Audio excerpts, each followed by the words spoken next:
welcome to the New Schools Podcast.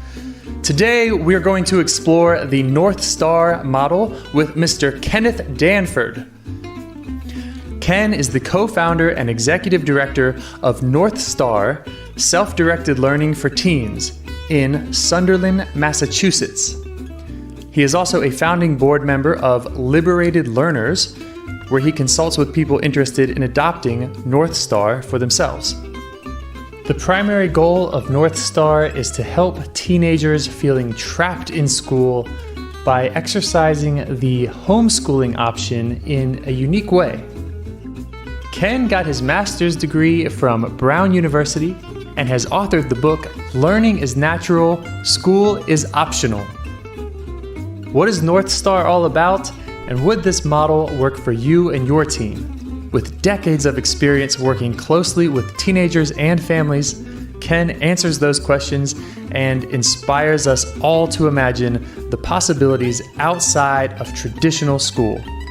And now, with our dear host, Shannon Falkenstein, I bring you Ken Danford. Hi, Ken Danford. How are you?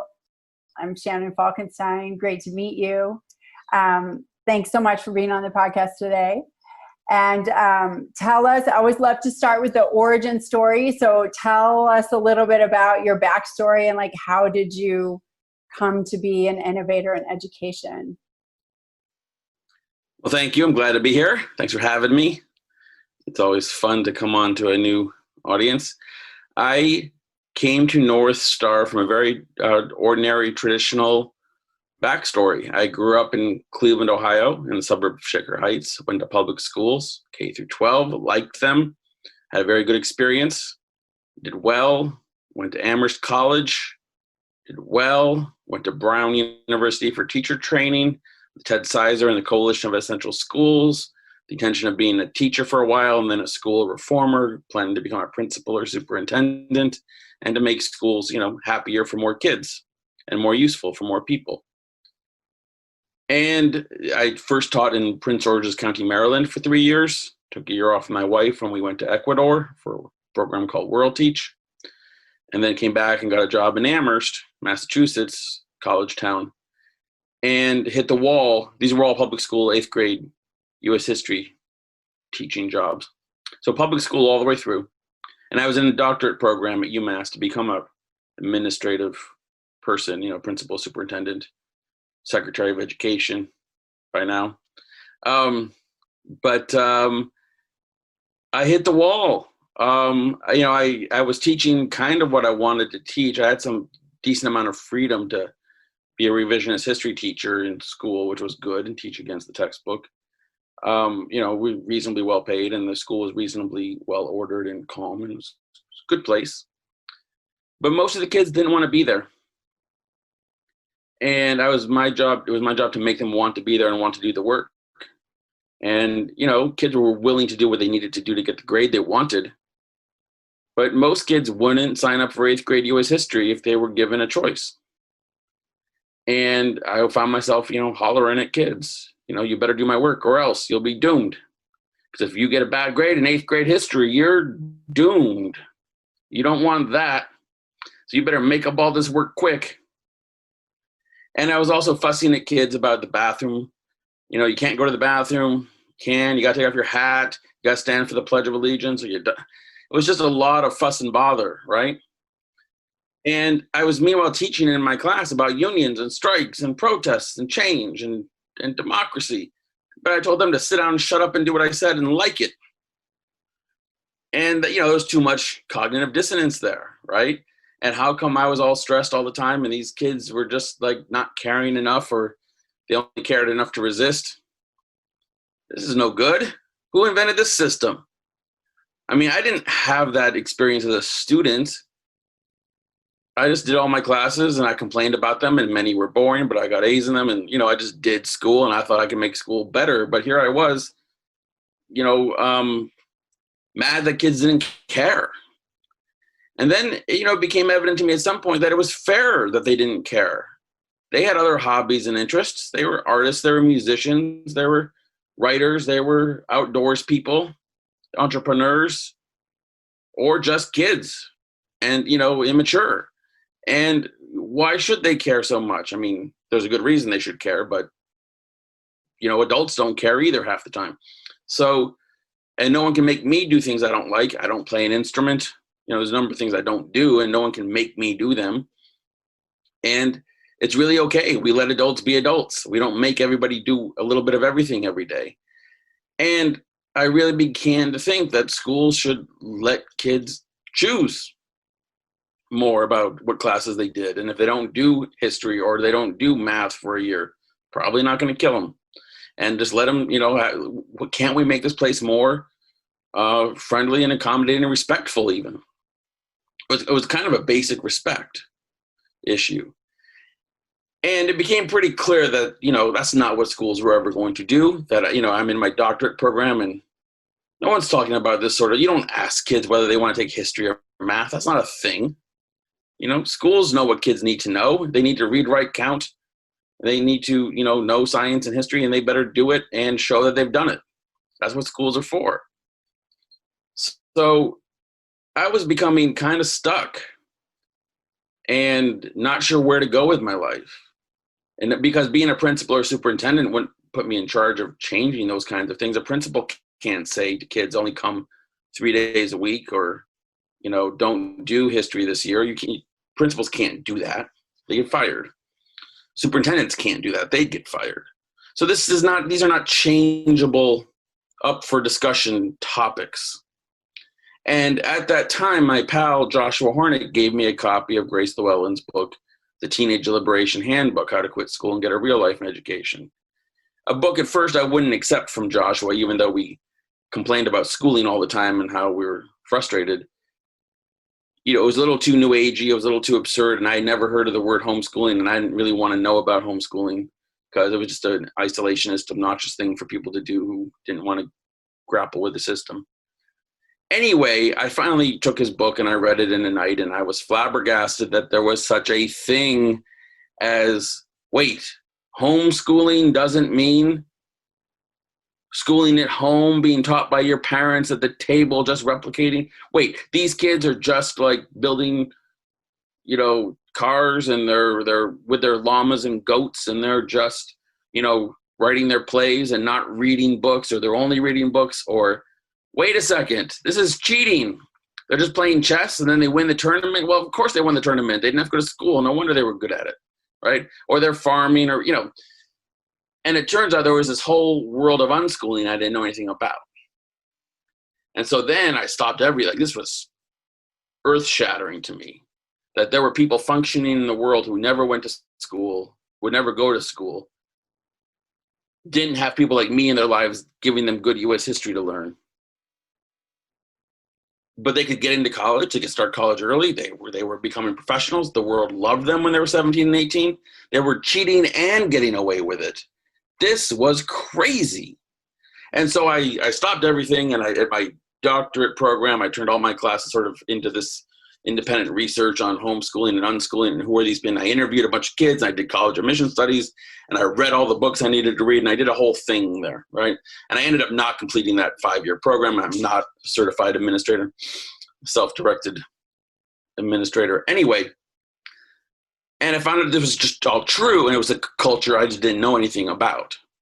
Lo and behold, there are people that don't go to school, and they turn out fine. Well, there's a kick in the pants.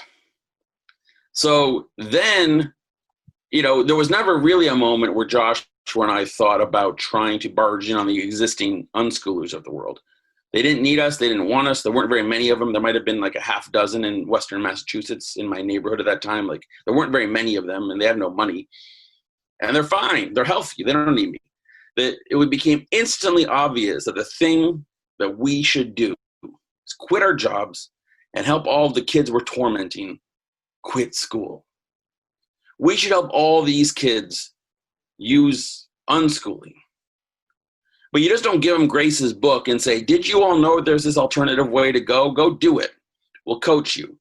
Because that's useless. Nobody's just going to read that. Very few people. I mean, in Grace's life, there's hundreds and thousands. But in real life, there's not. People who are just going to read that book and quit school as a teenager, especially when they have ordinary working parents who have 3 or 4 kids, and the other kids are all muddling about in school okay. And it's just this one kid in every family who hates school, right? You don't read a book and just stop going to school and parents agree to it. So what do these kids Ken, need? wait, what year is this? Like, what year are we talking about? This is 1995. Okay, wow. 96. Right. So, yeah, I was 30 years old. And we decided that what we need to do is create a simple little clubhouse in town.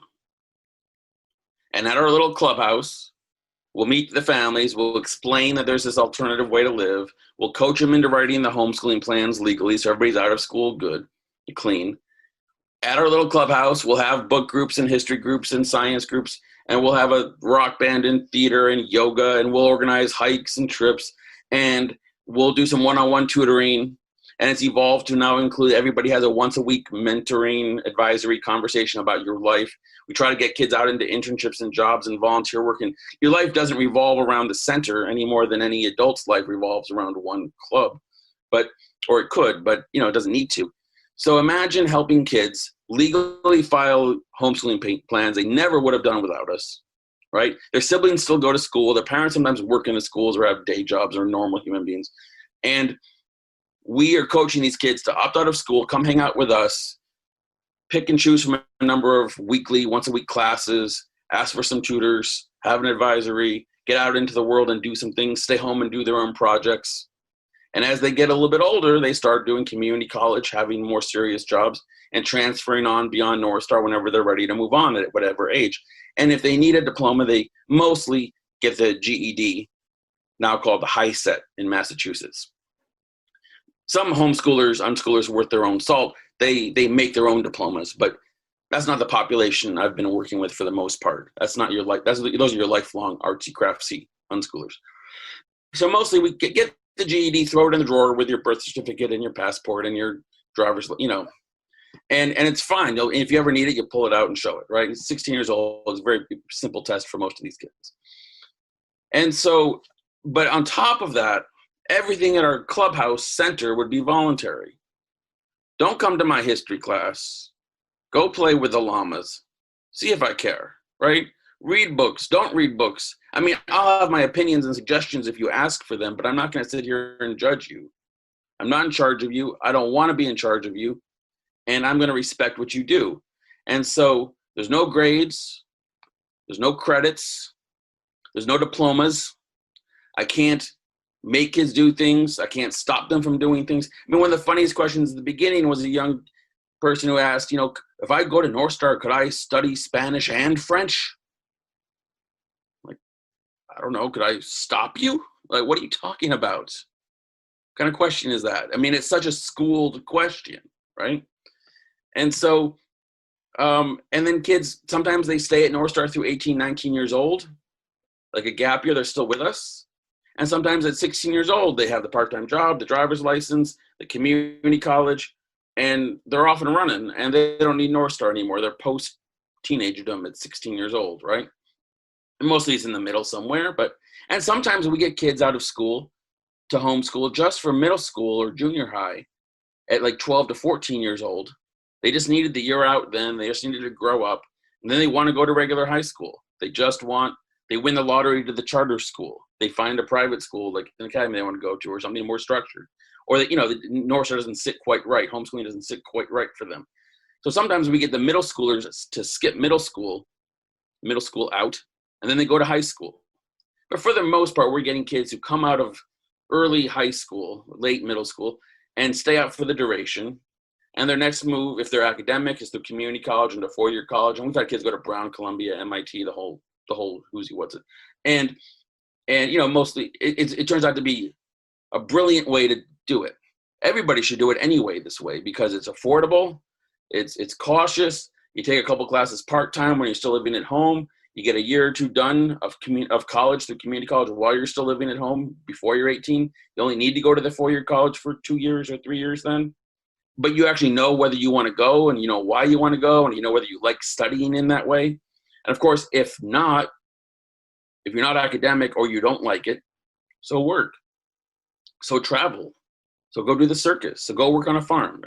Go do something else then, right? And if you spend your years from 14 to 18 with that mindset, and then, extended into 20, 21 years old, whatever, people turn out fine. In fact, they turn out better than fine. They turn out healthier than they would have if they stayed in school and just waited to be 18 to grow up. So North Star, that's a long answer to how we started North Star back in 1996 was the first year. 2020 is our 25th year. Our oldest alums are like 42 years old. Wow. Wow. That's an amazing story and a really charming story and a really inspiring story. Thank you so much. So our podcast is aimed at the audience of parents who feel frustrated, their child is frustrated, isn't clicking with the school thing for a good reason. And but they don't know what to do. And I notice in you a real spirit of rebellion, of doing something different, and of confidence and security. But not every parent brings that to the table, particularly when it's about their child's education. Their child is their most important thing. They want to make sure they're going to be able to be self-sufficient and successful. And so they're like, I don't know what to do. Can you talk a little bit more about that? Like, what is your advice to parents who feel kind of afraid to jump out of the system? My wife and I did not homeschool our own kids. They're 24 and 21. They wanted to go to school. They stayed in school. Most North Star kids have siblings who choose to stay in school. So you were doing this while your kids were in regular school? Absolutely. Wow. Okay, interesting. 100%. I used to threaten them, if you don't do school well, I'm going to make you homeschool.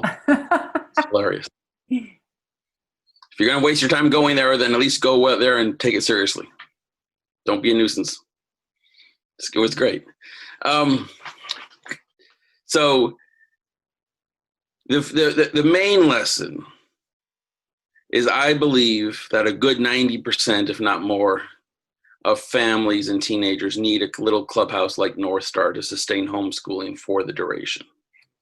Most homeschooling is a K through grade 8 phenomenon in the United States. Most kids who homeschool and unschool as youngsters often end up in schools for high school. Okay. For lots of reasons.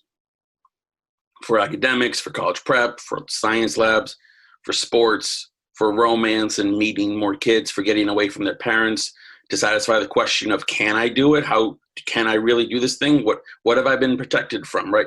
Lots of homeschoolers, like Montessori kids or Waldorf kids, they end up in traditional high school for high school.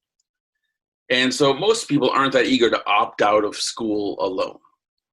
And almost everybody needs some external adults and a community center and a clubhouse to do this crazy thing. I'm just saying, well, I don't need school. Who needs school? Why not? I don't need school. Some people figure this out by themselves, or they've been unschooling and sustaining it for themselves throughout with their little unschooling co-op or whatever it is that they have, a community. And that works out very well for those people. But they're a tiny, tiny, tiny minority of people who can do that confidently. So the first thing I say to these parents is, yeah, it's pretty terrifying.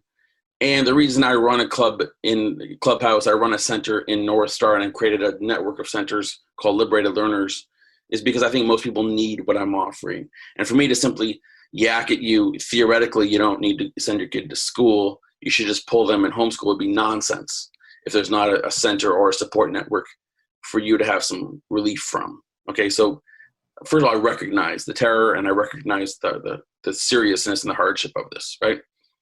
That being said, if your kid is happy going to school or can muddle through and manage, and it's the best thing for your family, fine. You stick with school because everything else seems too daunting and too complicated. And, this unschooling is a clever idea for those who pull it off or have a center or some other opportunity to do it. That sounds kind of nifty. You get it. It could be true, but it's not going to happen in your family. Okay. But if your kid is drowning in school, if your kid is depressed and anxious, if your child's being bullied, self-harming, if your child just spends the whole day staring out the window wishing they could be out in the grassy sunshine, or they're rebelling and they're getting F's on purpose because they're just too stupid and they don't care anymore and they want to see what happens if you don't do your homework. I mean, really, what happens? Like, what do they do, right? What if I don't stand for the pledge? What happens? And the kids want to explore and be rebels, right? Or if they really have some other external hobby in life that is really, they can't pursue the rock climbing or the music or the art or the thing, the novel, even being a novelist, right? Because English class isn't good enough for a novelist. They have some other academic hobby or life that they need to do, and school's keeping them from it. And you can't live another day with this nonsense. It's terrifying to believe what I'm about to say, but it's really no big deal. So you yank your kid from school. For me, the question of schooling, my book is called Learning is Natural, School is Optional, the North Star Approach to Offering Teens a Head Start on Life. When I say school is optional, school is optional for learning, and schooling is optional for a credential. If you get this GED, there's nothing that the high school diploma opens that the GED in general life doesn't open. Unschoolers are going through every door that school kids are going through. No, they're not excluded from anything, from Harvard, from corporate America, from being doctor. Nothing. It's just zero. So let me ask you a question there, because I'm out of the United States. I believe you that that's true in the United States. Do you have any experience with Liberated Learners or North Star schools outside of the U.S.? Are there any there? And if so, do they experience the same doors being open to them? We've had experience with centers in Canada, and we have one in Manila in the Philippines. Oh, okay. And we're working with people in Australia. Very simply put, everything I'm saying hinges on the concept that there is an alternative to traditional high school that is functional to go to university or to be included into the professional world. That's very true in the United States. No matter what you do in the United States, you can't lose your chance to go to community college at 19 and just get going and do it. It's true in most of the English-speaking world, in Australia and England and other countries like that, where this individual freedom kind of thing is a big deal. There's more access to that. It is not at all true in Germany or France or Spain, for the most part, as far as I know. It's definitely not true in most Asian countries. I think it's true in Taiwan, but not in China or Japan, Korea, maybe Korea, I'm not sure. But homeschooling, by and large, is not, where it's not legal. Everything I'm saying is irrelevant, and I cannot help people other than to find a way to make the most, or if there's some way to get around schooling, to explore that further, right? I mean, is it really true in your culture that anybody who had a hard adolescence and didn't do well in school is doomed for life? It may be that that's true, but if it's not true, find somebody who at 18 or 17 found a way around the fact that, when they were 14 and 15, they didn't do school well and still went on to become a professional human being, right? How do they do it? And what was that path? And how does one get on that path, right? But it is not, this is what I celebrate and think about when I do the Pledge of Allegiance or the national anthem or whatever, like that America, United States of America, is a very forgiving and open country when it comes to this stuff. That the way we're playing this situation is fairly unique and is not possible elsewhere. I've talked to people in Chile, in other South American countries. It's not, you can't do this. You can't opt out of school and expect to go to university by taking some goofy GED type test, unless you're super rich and you go to the United States and go to, the whole different, thing. But for ordinary families, right, this is not an option. But I was going to say before that when I say school is optional, for me, it has all the tension and emotion of like summer camp is optional. Like, right. You can send your kid to summer camp. You don't have to send your kid to summer camp. You can send them for a week. You can send them to space camp or baseball camp or, canoeing camp. Or no one cares. It's not your neighbor's business. And what you do 1 year with one kid is different from what you do with your other kids. And some kids go to sleepaway camp or 8 weeks of camp, and some don't do any. And some kids just want to stay home and dig holes in the backyard, right? It's fine. We don't get in everybody's business about summers. We're not all stressed out about it, right? And I'm trying to convey that school could be like that. The kid could go to school and like it or not like it. It's going to be okay. And it's not going to define their lives. And it's all a bit of a myth and a misguided set of stress that we're imposing on families, in the United States at least. When you realize that these unschoolers who do nothing but goof around and play games and pet their dog and do whatever they do until they're 16 or 17. If they want to, can waltz right into the community college and get a year worth of classes and get A's in them because they're actually literate and focused and wanting to be there. And next thing you know, they transfer to a 4-year school and they go off and major in psychology and become a therapist and psychologist. And they just had a whole different childhood and nobody cared, right? It's like the United States is that open, right? I mean, you have to be barely competent. I mean, you have to be able to read, write. I mean, you have to want to go to college. You have to want to know more stuff. You have to be able to show up every day and have the wherewithal to ask questions if you don't understand or don't know, and go to the tutoring center if you've never written an essay before. But, you know, kids who go to regular school for 12 years and get C's and B's and don't really care end up with the same gaps and the same uncertainties and insecurities that homeschoolers who've never done it at all might have. It's not like school is a protection from that. Yeah, so true. So anyway, I'm just trying to say to parents, look, you can just simmer down over there. And it's more important that your kid look forward to Monday mornings. That when they go to bed on Sunday evening, they don't have a pit in their stomach and they don't wake up vomiting in the middle of the night. And every day they wake up tearfully like, oh crap, what's going to happen to me today? And how many more years of this do I have to go? Right? Yeah. It's just not necessary. And you know what? Homeschooling is your right. You could start it tomorrow and there's no cost other than, you know, the whatever kind of arrangements, supervisions, you know, basic things you need to do to make sure your child is safe and not hurting themselves, right? And some effort, a little bit of effort, but it's really not much more effort than what, especially with teenagers, than what parents are already spending trying to corral their kids to do their homework and find out what's going on.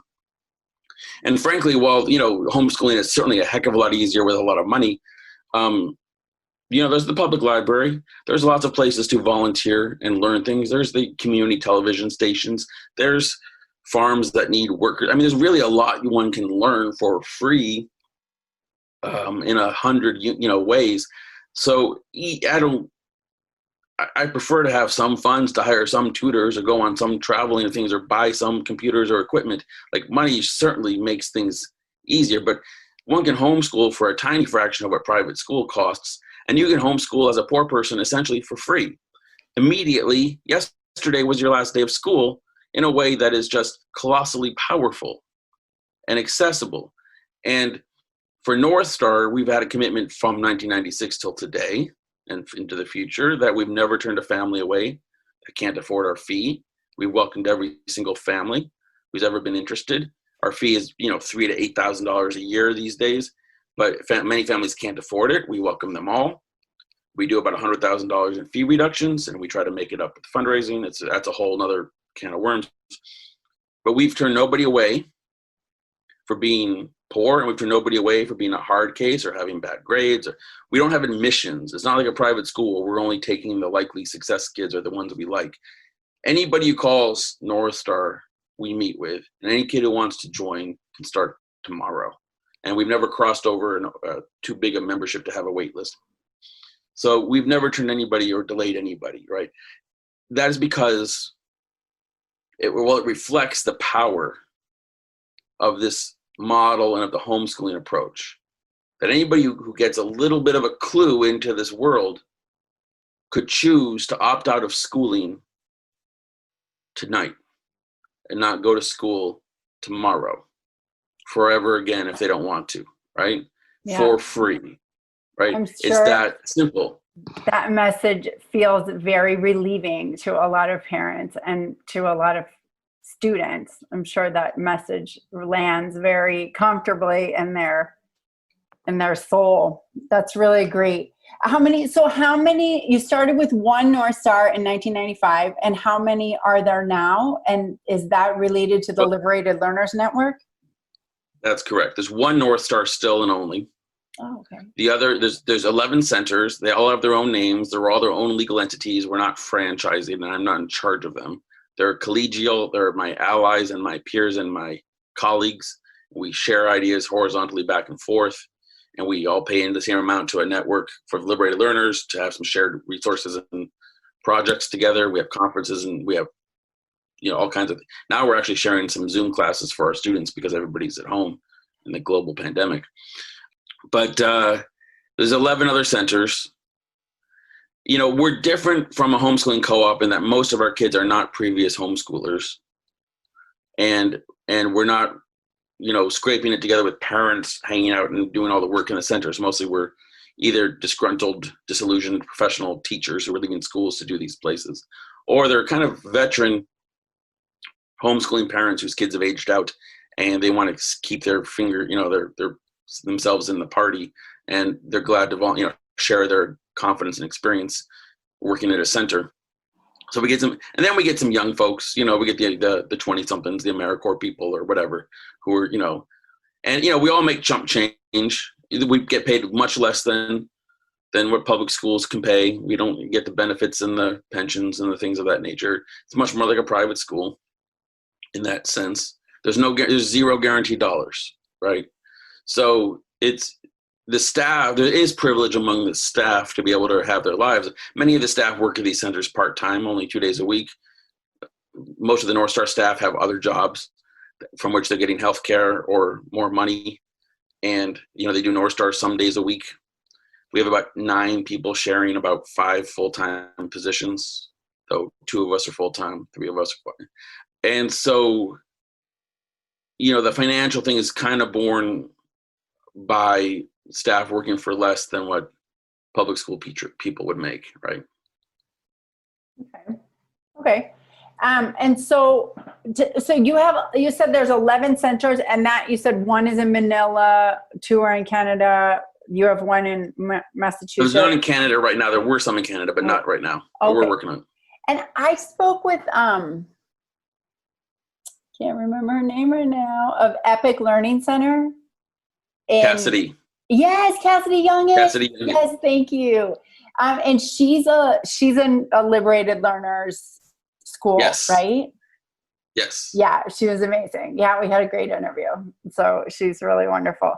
Okay, so she's one of your schools that you're, one of your centers. Yes, except that you're sharing all this information. Yes, I was about to, in a teasy kind of way, but in a serious kind of way, say none of them are schools. Yeah, I get it. We're not private schools. And that's important in a philosophical sort of way, mm-hmm. Right? The kids don't have to come 5 days a week. They don't have to stay 12 years. We're not going to give them diplomas no matter what they do. We've helped people seize their freedom from schooling, and we host a Clubhouse center where they can go for as much or as long as they want, as many days per week as they want, for as many years as they want, and then they can just tell us goodbye, thank you very much, and they move on. And we're not fulfilling the meeting of the compulsory schooling laws in our states, right? Joining a Liberated Learners Center does not satisfy. So every family must file the homeschooling plan. Got you. To be legally out of school, right? And so, and just to belabor the point, if you don't mind. Sure. Can I belabor the point? Just a little bit more. School, we're familiar with schooling being a place where families turn their kids over to this place to get what they need. Yeah. And school knows what kids need and gives it to them, some more creatively than others or better than others or so on, right? And we don't pretend that we know what kids need and we're giving it to them at North Star or in our centers at Liberated Learners. We believe that kids can do okay just fine without school the same way they do just fine after school or during the summers, and that people do need a place to go. People do need adults. People do need community. People do need suggestions. Sometimes people need limits and boundaries, sure, but they don't need requirements. And, it's up to each of us to sort out our own skill sets, our own visions, and that doing so with some freedom and support is a better way to go than with compulsion until you've satisfied the people in power that you've done it, right? And even schooling isn't even that anyway, because you can't demonstrate sufficient skills to be graduating from school after 8th, 9th, 10th grade. You have to stay there through 12th. It's seat time, it's years, it's attendance that is the criteria actually. So anyway, that's why I raise my eyebrows or become a nuisance when people refer to us as schools. Actually, it's more important, right? I understand. I get it. Don't worry. Thank you. Yeah, I know. I'm teasing. I'm making fun of myself. I know. It's okay. So I'm a parent. I'm listening. I'm inspired. I don't want my kid to spend another day in this oppressive environment, and I'm ready. But Right. I'm alone. And now I want to get some other people to come together and make this Clubhouse with me. What do I do? Like, do I go on your website? Do you have some steps that I can take? Do I need to like get a Facebook group going? Like, tell me what to do. Well, at Liberated Learners, we do free webinars twice a month, including one the day after tomorrow. Okay, and so then that's liberatedlearners.net, right? Liberatedlearners.net. Yeah, liberatedlearners.net. Okay. You can sign up then for a one-time phone call with Joel Hammond or myself, and then you can become a starter. And that's a 6-month, planning process to start a center in which we tell you to build a board, find some work, make connections, build a team, write out the vision. It's quite thorough, actually. Great. But the first thing that I tell people, for the most part, is that if you're doing this for your own kid, stop. Probably it's a better idea to start a homeschooling co-op model thing if you're doing it for your own child. If you're doing it for your own child, your child may not like it. Your child may not want it. Your child may not like the other kids there. And then your child's going to grow up and go do something different anyway. And then you're doing this for yourself. You don't start a center for your child. That's like starting a bakery or a restaurant for your child. Like, they only like macaroni and cheese, so I'm going to start a new macaroni and cheese restaurant. No, stop it. That's way too much effort and work. That's chaos, and it's backwards. You start a restaurant for yourself because that's what you want to do. That's your vision and your dream. It'll be good for your kid. Your kid might like it, but you're not doing this for them. So if you're doing it for your child, I'm going to yell at you to stop and create something super informal. Go to, as you say, Facebook, find friends, build a team of, 5 to 8 friends, 20 families if you can, and, create a little informal calendar and trade and barter and take turns. And everybody has their day job. And you create a little cozy, homeschooling co-op that's as good as it can be for as long as it lasts. And that's delightful and perfect and wonderful. I have nothing against that, right? But if you're talking about renting a space and paying professional staff and having a $200,000 to $300,000 a year or more, North Star's budget is $300,000 or $400,000 a year. You're not creating that for your little 6-year-old, so they, who then might decide they don't like anybody there, and then you don't want to do it. Your kid doesn't go, and your kid now likes the other school again, and now they want to go back, and now you're running. No, you can't have this whole business and organization that you created for your kid. And then, or even if you do it for 5 years and they age out of it, then what? You're going to what are you going to do with it? You're done. So don't do this for your kid. Do something else for your kid, which is to sort out homeschooling. It is to sort out this approach, but it's not the same as, and it's just creating a more simplified co-op. This is, you're creating it because you want to work with kids in a different way, because kids are suffering, because you want to do this for your career for the next foreseeable future, because there's a lot of children in your community, and North Star Liberated Learner Centers often have 5 to 18-year-olds in them. They're not only for teens. Mine happens to be for 12 to 18-year-olds, but many people want to do this for younger kids who are feeling claustrophobic and trapped in school. So if you think that there's lots of kids who are suffering every Monday morning, waking up and throwing up on their way to school and don't want to go there, and you want to be the person who helps these families understand and utilize this solution that's at their fingertips, but they don't quite know about it and they can't quite utilize it. But you're going to build the organization that's going to make that possible. And this is going to be a 15, 20, 25-year project for you, right? Then we talk. Did I scare you off enough? Is that good? I mean, I'm a parent who did start a school for my child, and that's worked. I also, like you, was a middle school science teacher in the public school system in New York City, and was like, what? I want to do something totally different. So I feel like I'm kind of a hybrid of what you're talking about.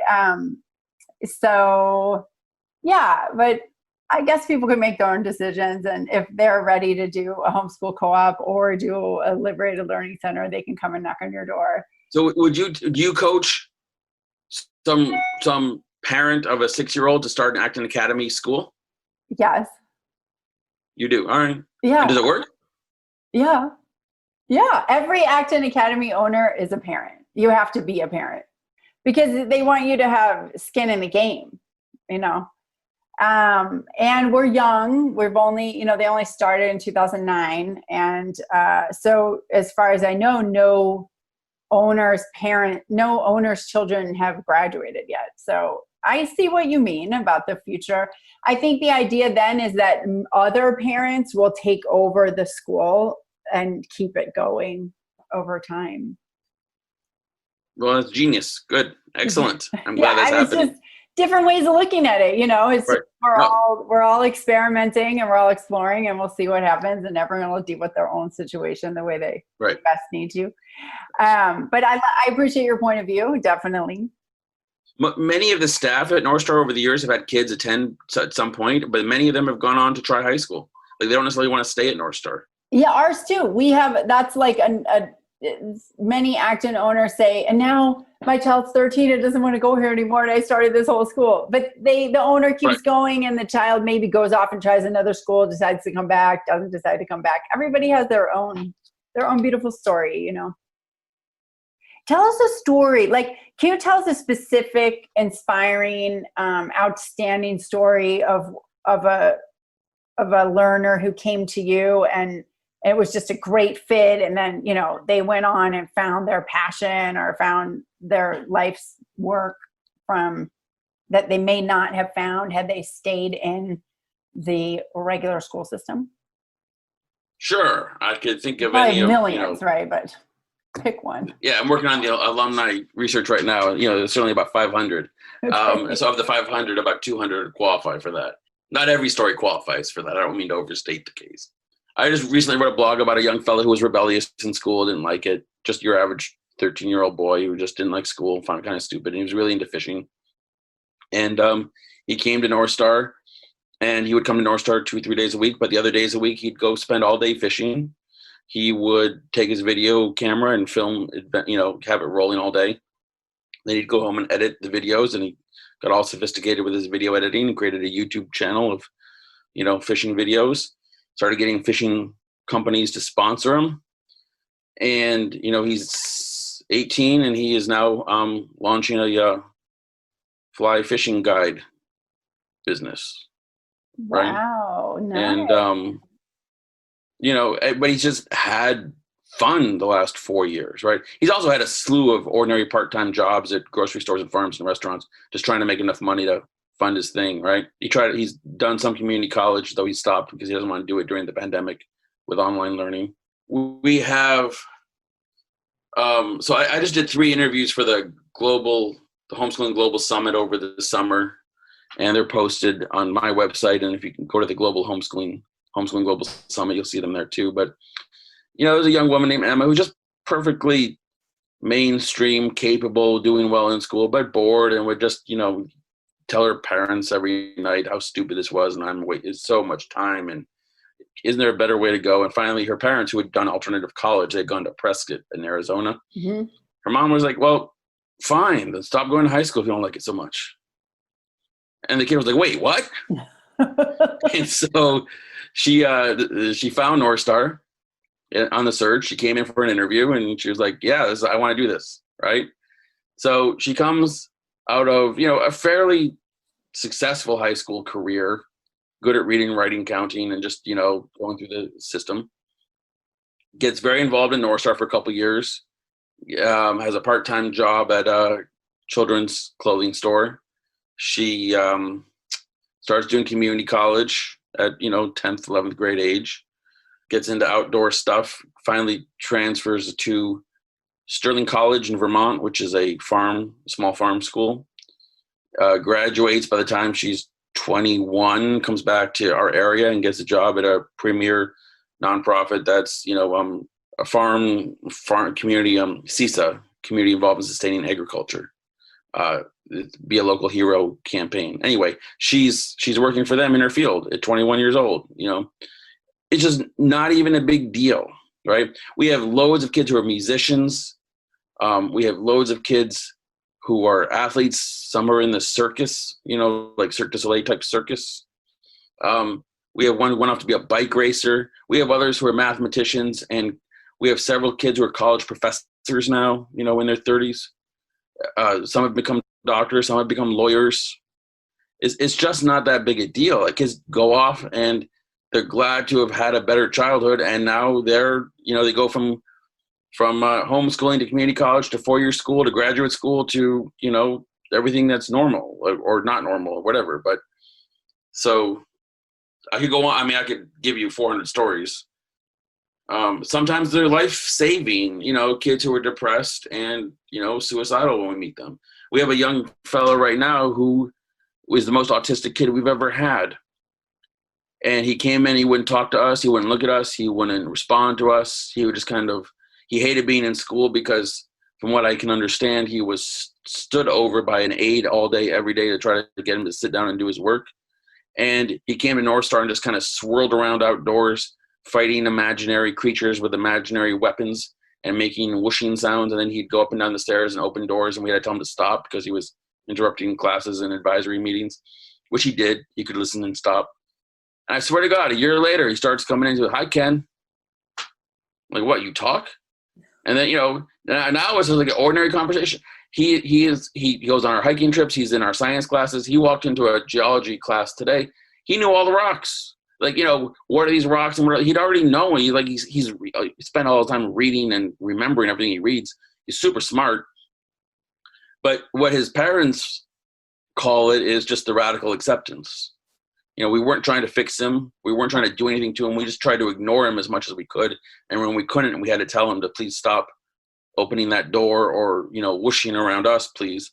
Otherwise, and the kids radically accepted him too. Like, there was no making fun of the kid, but you just ignore him, right? And now you wouldn't even, it's a year and a half. I can't begin to, it's a miracle. It's marvelous, right? And there's no way that would have happened on school's terms in a building where he was being hovered over to sit down and do the worksheet, right? He was losing his mind. And he just found out that we don't know, he also we have 2 years of maturity on our side that happened while he was at North Star anyway. But it's fabulous. That's a great story. All three of them. Those are great stories. Right. I love it. So we have kids who are like your rebel kids. We have kids who are your depressed kids. We have kids who are honor roll kids and just bored. Yeah, we have all, and so it's amazing. Just let people be a little bit. We let adults be. Yeah. What about distraction? Like, we have, our school is also very democratic, very free. But what we find, especially in elementary school, is that there's a lot of distraction. So, hey, come on, play with me. Like, let's do this. Let's go on here. Let's go watch YouTube, and then it makes it difficult for kids who want to focus to be able to focus. How do you deal with that if you have, when there's not a lot of control, then how do you prevent kids at North Star from distracting other kids from working? You can do whatever you want as long as you're not bothering anybody else. And if someone asks you to stop and you don't, what happens? You have to stop. Oh, well, we deal with it immediately. In fact, I have an article up on Tipping Points for Alliance for Self-Directed Education called "In the Moment: Dealing with Conflict at North Star." And the main premise is that, like, in that moment, we're sitting around. There's adults in the room. We don't make kids do things. We're doing our thing, talking to kids. People are reading or playing. And when a kid is being a nuisance and someone asks the kid to stop and the kid doesn't, or specifically tries to deter a kid from going to a class or a tutorial or a meeting they're planning to go to, well, first of all, the kid asked them to stop, and then refused. We encourage the person who is the victim to ask for help, right? You want any help over there, right? And they'll say yes or no or maybe so. And if they say no, we shut up and we watch them struggle with it a while longer. But if they say yes, we're like, all right, well, come over here. And we get out of the common room. We go to a private room and shut the door. We have at least 2 adults there so that in case I'm in a bad mood or tired or that we need a different perspective, you can't just say it was one adult being authoritarian or something. The kids who are both must come or they have to leave the premises. You can't boycott this process. And any kids who are invited as witnesses that the other 2 kids want there can come along, right? And we're like, what's going on? What happened? And it was a lot of restorative justice practices here, Nice. restorative practices, Mm-hmm. right? What were you thinking? What did you want to have happen? What did you, when he said no, what did, and the victim doesn't always get their way. Sometimes the nuisance kid isn't such a nuisance and the other person has too short a leash. Sometimes, so it can go either way. And the story I wrote in that article was about me being impatient with a kid who called me on my impatience. It was pretty hilarious. But it has to be dealt with right then and there. It can't simmer. When we have kids making obnoxious jokes that are maybe sexist or racist, you don't write them up and wait for the next thing. You do it right then. And that's crossing the line. When kids are, crossing boundaries about swearing or leaving their junk on a table when they're going out and you're not supposed to leave your junk. Someone else can use the table while you're gone. You can't leave your laptops all set up and claim some space permanently or whatever nuisance you're being, right? Yeah. You have to look, you can't do that, right? And so, the adults are paying attention in a loving kind of way, but things have to be dealt with. And it's loving. But it's in the end, these things are not, we're not a democratic school. So we wouldn't conform to a Sudbury Judiciary Council or a democratic school with everything being, referred back to a committee or a group. Look, we're going to deal with it right then and there. And whoever needs to be involved can be involved. We have a community meeting once a week. Mm-hmm. We have issues about, we have a kitchen, so there's dishes that are left in the sink. And now the bread class didn't do the dishes and now no one can use the sink because all the pots are in there and it's a mess with, who was in class and can someone please, things have to be resolved and not lived with a lot of times. Some things can be lived with, but a lot of things can't. So anyway, the point is we have relatively little conflict at North Star, to be honest with you. People can just go away from the kid who's bugging them. They're like, no, I'm going to class, shut up, right? Or I don't want to play that game. And then the kid there's a burden, but people can just go to a different room. And people can say, please don't follow me, right? Mm-hmm. We have a lot of spaces. We have, in our building, there's several rooms. And it shouldn't be the burden of someone has to leave to get away from a nuisance. The nuisance person should stop. But there's a lot of ways to solve it. And a lot of times people solve it on their own. But as staff, that's one of our jobs, to pay attention and to make sure North Star is in fact a safe place for everybody. Nice. Do you ever find that parents become frustrated or disillusioned with a lack of progress and that they blame you? Sure. What do you do? Well, the standard joke at North Star is the parent comes in with some depressed, miserable, rotten kid who's, dying. And after, 3 weeks, they go, I feel like I have my child back. They're happy. They wake up. They can't wait to come to North Star. They tell me, it's time to go. Where's the, let's get going. But what about math? It's like the same sentence. Yeah. I have this same conversation all the time. Okay. But yeah, we gave you your kid back. You're so validating to me, Ken.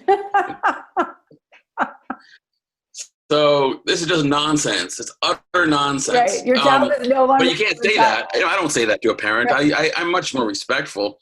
But I'm like, look, here are the choices.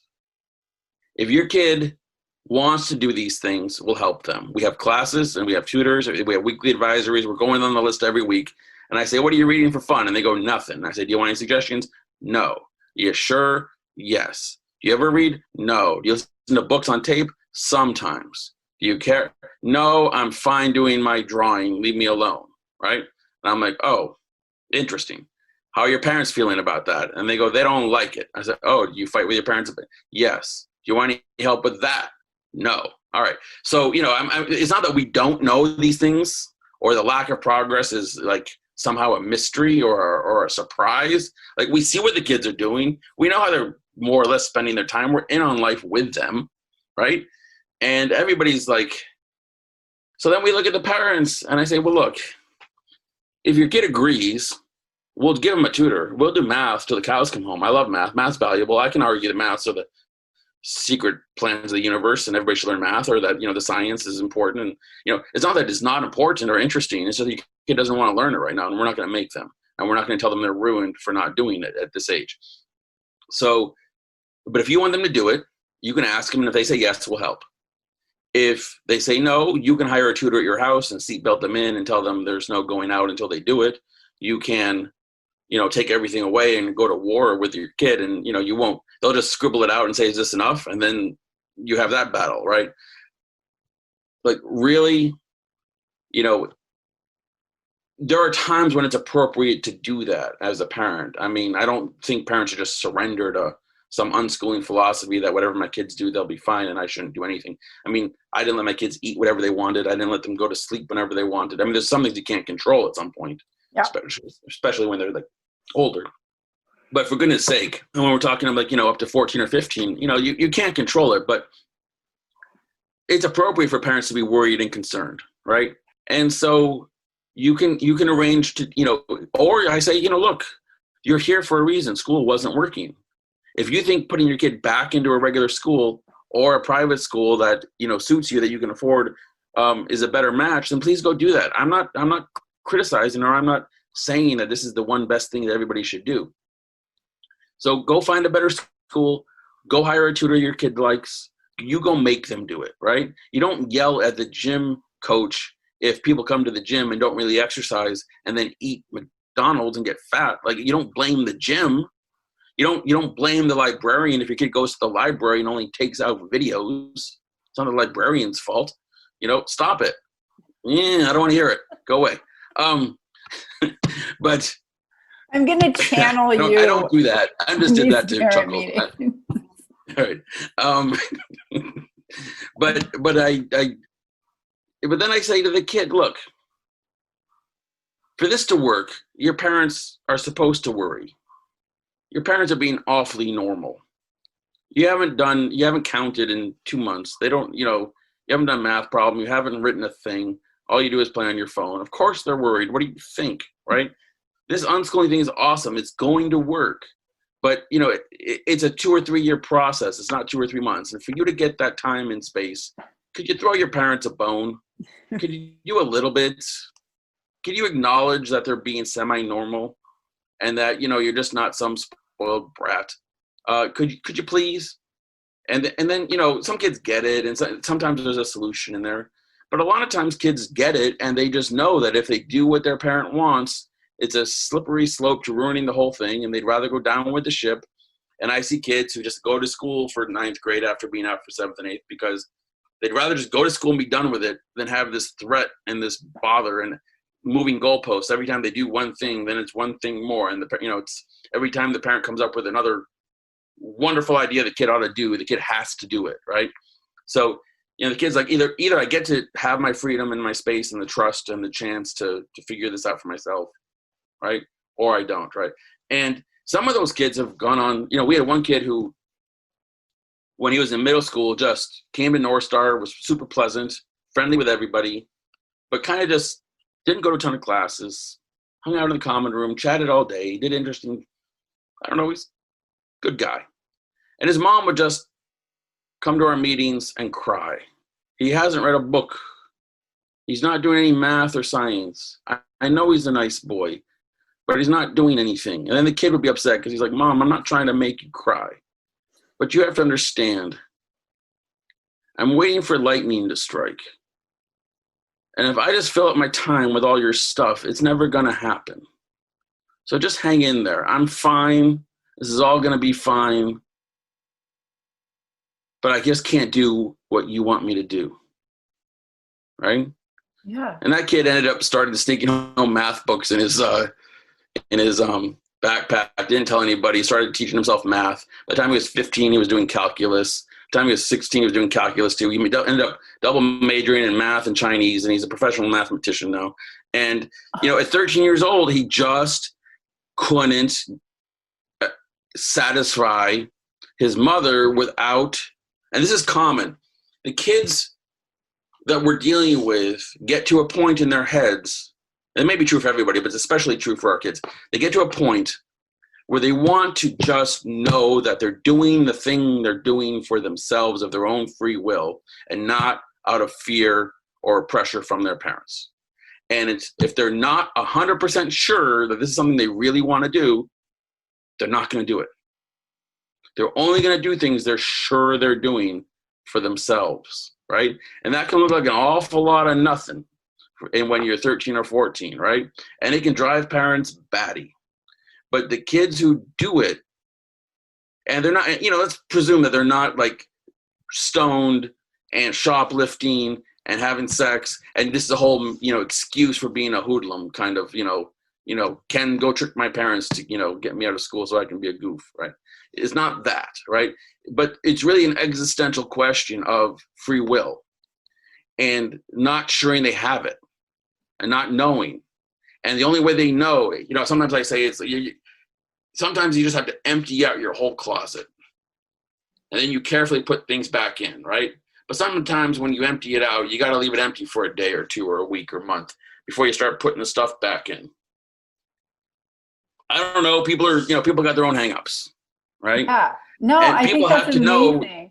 that they're filling up their time for themselves. And when you're 14 or 15 and you got parents breathing down your neck, that's close to impossible, right? But then you say, but if I just give in to them and I just do it, maybe it'll shut them up.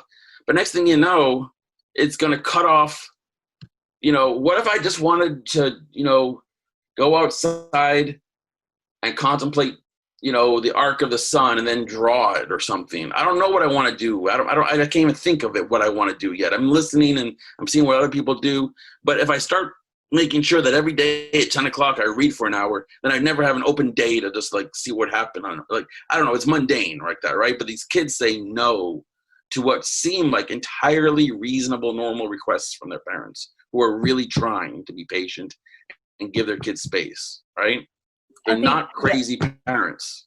No, and they're not crazy kids. And it's a really uncomfortable time for parents, but if they can hang in there and trust their child that they know that people want to learn and they want to explore and they want to do things and have an effect on the world and exercise their free will. And if parents, I think, can really keep like counseling themselves to hang in there through that discomfort, that they can cross that bridge with them. And I think on the child side is that the learner side, I think it's also a test of the radical acceptance of their parents, which represents like the radical acceptance of reality. Like, can I sit here and do, will you, like, whatever the other is, like, be patient with me to let me figure out what I really want to do? And if you can give the gift of that to your person, I think that's beautiful. And I like that you're counseling parents to be able to do that. It's just really hard. Yeah, it's hard. And I constantly ask parents to contemplate, don't compare what your kid is doing to some idealized homeschooling life. Let's compare what your kid is doing in their weekly routine right now to what it would be most likely going on for them in whatever school they'd most likely be attending this year. They'd still be attending, or you would have put them in, right? And let's compare this current reality to that imagined reality. And is this better or more easily lived with than that, right? And if it's not, because you're pretty sure that the other reality would be much better for you and maybe even better for them, and the kid might have more friends or whatever, because then put them back in that other reality. Okay, we see kids go back to school. Everybody doesn't stay with North Star forever. Some kids just need a little time out and they go back. I'm not against that, right? But let's imagine, because 99% of the time, not 99, but no, 80% of the time, this is better than the next imagined reality by a lot. A lot. Because the other reality is fighting every morning to get out of bed and be on time, and then the homework and the nights and the teachers and the behavior and the grades and the stress And even the kids who are doing it. And so almost every case, the parents are like, well, really? Those are my only two choices? That horror show or this nothingness? Really? Isn't there door number 3? Right. I'm like, no, sorry. Yeah. You know, no. You know, because your kid is your kid. Lighten up. So tell us how we get in touch with you? We talked about liberatedlearners.net, northstarteens.org. That's for your specific center in Massachusetts. Yes, and the good news is that because of COVID and everything being online this year, we are accepting distance members. Wow. So if anybody listening has a family member or somebody they know who should join North Star for this year, they could do that. We have a few more slots left for distance members. Normally we would never do that because we're never online, we're never Zooming classes, but it's actually quite lovely. We're making the most of the situation, but we've had a few from California, one from Florida. And if you guys anywhere in the world, so if you know somebody in Guatemala, or you're in El Salvador, yeah, we've talked to people in Guatemala recently. But anyway, they could join North Star this year. So northstarteens.org is the North Star program. And Liberated Learners is if you want to start a center and you want to do the webinar and learn more about our network. That's liberatedlearners.net. And then I wrote this book. I made a website, which has a blog and all these videos and my TED Talk and lots of other videos and articles I've written that I was referring to, and a study on the alumni outcomes that I got some guidance from Peter Gray with. And, you know, there's just full of these podcasts. You'll be up there before long. And so that's kennethdanford.com. And you could kind of overdo it. There's a lot of too much stuff. There's, books I recommend, and, there's a lot of stuff. So I put all my stuff of 25 years up on kennethdanford.com. The North Star program is relevant, northstarteens.org. Great. Thank you so much. So the final question I always ask is, I love metaphor, and I think metaphor is really helpful for people to understand new things. If you could offer a metaphor that represents conventional school compared to with what you're doing, what would that be? All right. Can you see this idiotic drawing I have, these two slanted lines? Yes. Is that a road? All right. So imagine schooling is like the feedlot. Right. And the closer you get to the gate, the more pressed and stressed and noisy and terrible it is, right?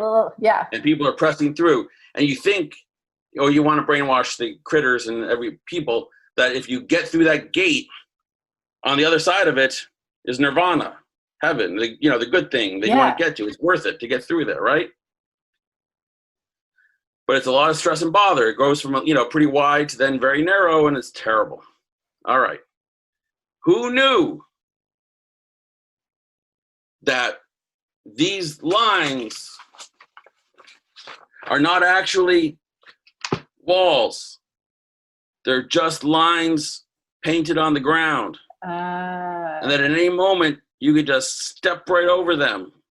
And once you get outside of this thing, imagine swooping around in a 3D animation here. Yeah. Once you get outside of these lines that you just stepped over, you're connected in that same nirvana land that's out in front. Free. Right. It's the same blue sky sunshine. All you had to do was step over the line. It wasn't even a wall holding you in. That reminds me of the Buddha. There's like a Buddhist cartoon or something where it's like a guy, at the jail. He's like holding on to the bars and like looking out of the window, but it's just the window. Like there are no walls. You can just let go and like walk out. Very similar. I love it. That's a great metaphor. All right. That was it. Oh, here's another one. Oh, no, that's all right. That's good enough. You want one more? Yeah. All right. School, I just drew this with a pen. Let's see. School could be like a maze, you have to go one class, right? And then there's alternative schools, which, cut it down quite a bit and is a little more cozy or whatever, right? Yeah. But then what we're really after with the unschooling thing is rounded, gentler, and with spaces, so it's not even a boundary, right? Yeah. And there's no internal lines telling you which order to go in, right? That's great. So great. Well, All right. this has been an amazing conversation. Love your attitude. Really, I don't know what to call you, but I like your attitude.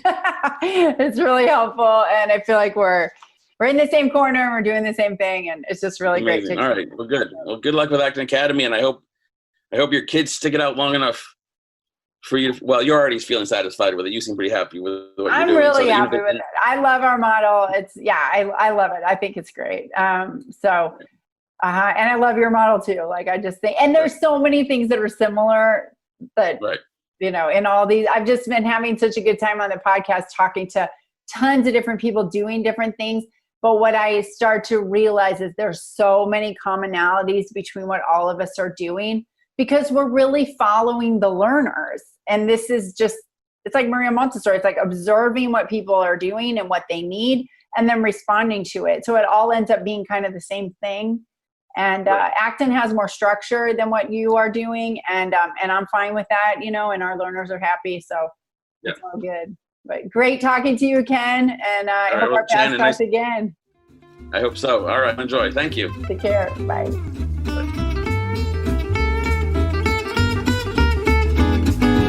Thanks for listening to the New Schools podcast. Tell a friend. Previous episodes and show notes, including any books or websites our guests recommend, can be found at thenewschools.com. If you're a parent who is looking for a new school for your family, send us a message. We would love to help. We can answer questions, share the resources we have, and help you get in touch with people in your area who are on the same path, determined to provide their kids with the best education. It's wildly important work. Thank you for doing it, and we'll see you next time.